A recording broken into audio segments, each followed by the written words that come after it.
Good day, ladies and gentlemen. Just a quick video I want to do here. Won't take more than maybe 6, 7, 8 minutes. I believe Pope Francis is close to death. And I'm not saying this because I have any insight into his health beyond what is being reported in the media. Yes, he has been sickly at times. Definitely. Um, that's common knowledge. He's without a lung, I believe. He's not traveling now because he's got the flu. He is sitting there watching a circus, literally, which is kind of an allegory for our times in the Vatican. But in any case, um, there's a reason why I think he's close to death. And it's because I think he's liquidating, like a business does just before it's going to go out of business. And I want to explain what I mean by that. But first, I'd like to just talk to you about the Canadian Martyrs Men's Conference. The weekend of February 17th, 2024, so about 3 months from now, is the second annual Canadian Martyrs Men's Conference. It's taking place in Stratford, Ontario. Our goal is to reclaim Catholic manhood. Father Rion right here, he is the keynote speaker. I will also be speaking, as will Tim Flanders and another priest or two, TBD. It is a great day. The night before, meet and greet. We have a great pub set up for us to have fish and chips and pints and share stories and things like that, get to know each other. And then the next day is filled with mass, speakers, rosary, the buffet, the cocktail hour, all the things you could ever want. Also, everybody who comes gets a cigar, everyone who attends if they'd like, so which is kind of cool. And the most important thing, though, is that the goal is for us to become stronger Catholic men, to reclaim Catholic manhood. And last thing I'll say, last two things. One, it's $100 Canadian to attend this. You have to pay for your own accommodations, but that whole day with the food and everything, $100. If you're an American, with the exchange, it's about $72. That's pretty good. I think you could spend more than $72 going out for wings and drinks with your buddies on a Thursday night or something. Because you wouldn't do it on Friday if you're a traditional Catholic man, because you wouldn't eat meat. And the last thing is, I want everyone to know, I don't get paid to do this conference. This is something we do provide, the stipends for the speakers, but our Holy Name Society is putting this on. And I do this because I love the church. And I'm not doing this for personal gain. I'm doing this as far as helping to organize, promote, and even talk at it because I want men to be better Catholics. And I think that's the spirit we all have to have. Okay. So check it out. Link in the description to this video. Why do I think Pope Francis is liquidating? Well, we all know about what happened with Bishop Strickland. We all know about what happened recently with Cardinal Burke. I hope you do. And if you don't, he's basically being kicked out of the house. Dad is angry, and he's kicking out his son, is what's happening. Cardinal Burke has been given the boot and must get out of Rome, essentially. I mean, I guess he can stay somewhere else in Rome, but you see what I'm saying. He's been kicked out of his flat, and his salary is stopped. Now, Cardinal Burke's going to be okay.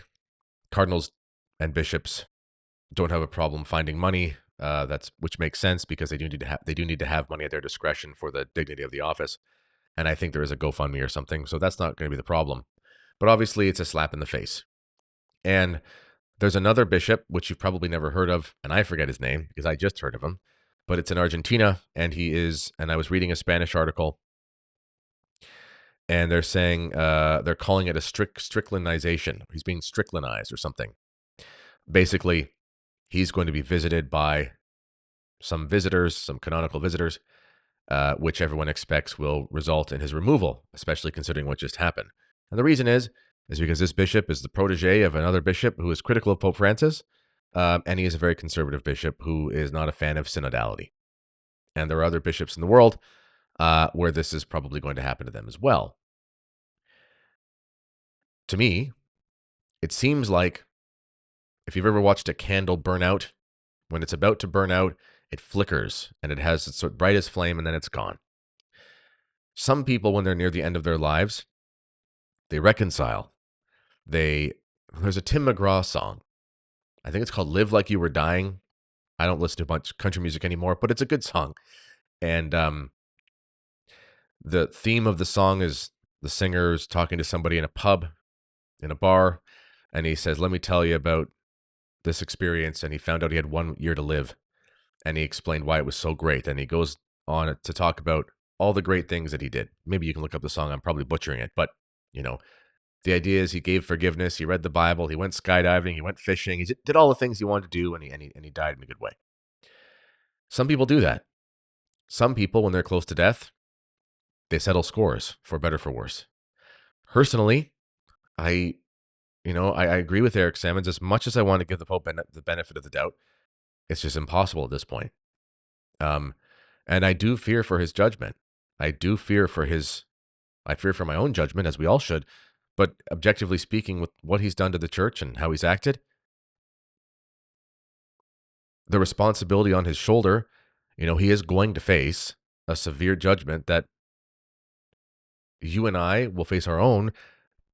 But thankfully, we don't have the added responsibility of being the Pope. All of us will have to answer for the missteps in our positions of leadership. And Pope Francis just happens to have the most important position of leadership, which is being Vicar of Christ, a title which he's essentially rejected, which just tells you all you need to know. And I believe Pope Francis is, at this point, almost compulsively liquidating. He knows he's going out of business soon, and he wants to clear the shelves. So that's what I think. I think the writing's on the wall. Pope Francis is not Pope Benedict in the sense he's not Pope Benedict was a very slight, slender. If you look at old pictures of him when he was younger, he was like always a very sprightly, healthy young man. Pope Francis has had many health problems, has a different type of physiology. And I don't think Pope Francis is going to make it much longer. He's not going to be going into his mid-90s like Pope Benedict, that's for sure. If it wasn't for the incredible medical care that the Pope gets, rightfully so, I don't think Pope Francis will be around anymore. So pray for his conversion, pray for his interior conversion, and pray for his true repentance. And then also pray for your own. Because we're not going to worry about the speck in somebody else's eye when we have a log in ours. But objectively speaking, I think Pope Francis needs a lot of prayers. So I think he's liquidating. I think he's cleaning house. I think he knows his time is up. So, as always, let me know what you think in the comments. This has been the Kennedy Report. Until next time, God bless.